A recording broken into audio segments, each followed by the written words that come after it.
തൊണ്ടിമുതൽ കേസിൽ ആവശ്യമെങ്കിൽ CBI അന്വേഷണം വരെ നിർദ്ദേശിക്കാൻ കഴിയുമെന്ന നിരീക്ഷണവുമായി സുപ്രീം കോടതി. കേസിൽ ഇന്നത്തെ വാദത്തിനിടയിലാണ് കോടതി ഇക്കാര്യം പറഞ്ഞത്. തെറ്റ് ചെയ്തവരെ നിയമത്തിന് മുന്നിൽ കൊണ്ടുവരുമെന്ന് കോടതി പറയുകയും ചെയ്തു. വ്യവസ്ഥിതിയിൽ പരിശുദ്ധി ഉറപ്പാക്കിയേ മതിയാകൂ എന്നാണ് കോടതി നിരീക്ഷിച്ചിരിക്കുന്നത്.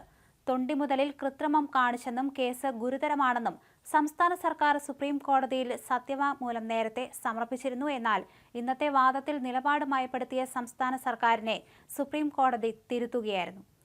സത്യവാങ്മൂലത്തിൽ നിന്ന് വ്യത്യസ്തമായ നിലപാട് സ്വീകരിക്കാൻ സാധിക്കുകയില്ലെന്ന് വ്യക്തമാക്കിയ കോടതി സത്യം കണ്ടെത്തുന്നതിന് വേണ്ടി ഏതറ്റം വരെയും പോകുമെന്ന് പറയുകയായിരുന്നു.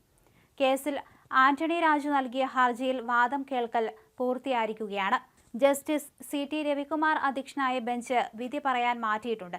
കോടതിയുടെ പരിഗണനയിൽ ഇരുന്ന തൊണ്ടിമുതലിൽ കൃത്രിമത്വം നടന്നത് അതീവ ഗൗരവമേറിയ വിഷയമാണെന്ന് ഹർജി പരിഗണിച്ച ജസ്റ്റിസുമാരായ CT രവികുമാറും സഞ്ജയ് കരോളും അടങ്ങിയ ബെഞ്ച് ചൂണ്ടിക്കാണിക്കുകയായിരുന്നു. ഇത് ഒരു ഗൗരവമേറിയ വിഷയമാണ്.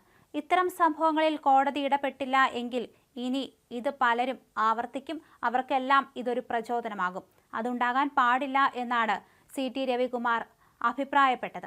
എന്തായാലും നിലപാട് മയപ്പെടുത്തിയ സർക്കാർ നിയമപരമായി ആന്റണി രാജുവിന് ഒപ്പമെന്ന് കേരളം പറഞ്ഞിട്ടുണ്ട്. തിരുത്തി കോടതി മുന്നിൽ വന്നു. തൊണ്ടിമുതൽ കേസിൽ നിലപാട് മയപ്പെടുത്തിയ സംസ്ഥാന സർക്കാരിനെ സുപ്രീം കോടതി ഒടുവിൽ തിരുത്തുകയായിരുന്നു.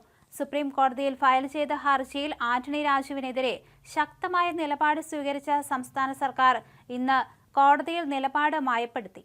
അതുകൊണ്ടാണ് സുപ്രീം കോടതി ഇത് എതിർത്തത്. തൊണ്ടിമുതൽ കേസിൽ അഭിഭാഷകനായിരുന്ന ആന്റണി രാജുവിനെതിരെയുള്ള ആരോപണം ഗുരുതരമാണെന്ന് വ്യക്തമാക്കുകയായിരുന്നു സുപ്രീം കോടതി.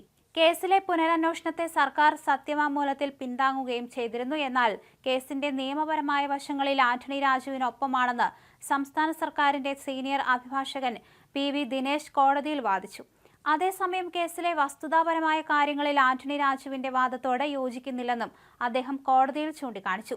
എന്തുകൊണ്ടാണ് ഈ നിലപാട് മാറ്റം എന്ന കോടതിയുടെ ചോദ്യത്തിന് ആരെങ്കിലും ശിക്ഷിക്കപ്പെടണമെന്നല്ല സർക്കാരിന്റെ നിലപാടെന്നും നിയമം സംരക്ഷിക്കുക എന്നതാണ് നിലപാടെന്നും PV ദിനേശ് വാദിച്ചു. കേസിൽ എക്കാലത്തും ഒരേ നിലപാടാണ് സർക്കാരിനെന്നും ഹൈക്കോടതി വിധിക്കെതിരെ അപ്പീൽ നൽകിയിട്ടില്ലെന്നും അഭിഭാഷകർ മറുപടി നൽകി. എന്നാൽ സത്യവാങ്മൂലത്തിൽ സ്വീകരിച്ച നിലപാടിൽ നിന്ന് സർക്കാരിന് മാറാനാകില്ലെന്ന് സുപ്രീം കോടതി പറയുകയായിരുന്നു. അതേസമയം കൃത്രിമം കാണിച്ചത് സീനിയർ അഭിഭാഷകനായിരിക്കാമെന്ന് സംസ്ഥാനം പറഞ്ഞു.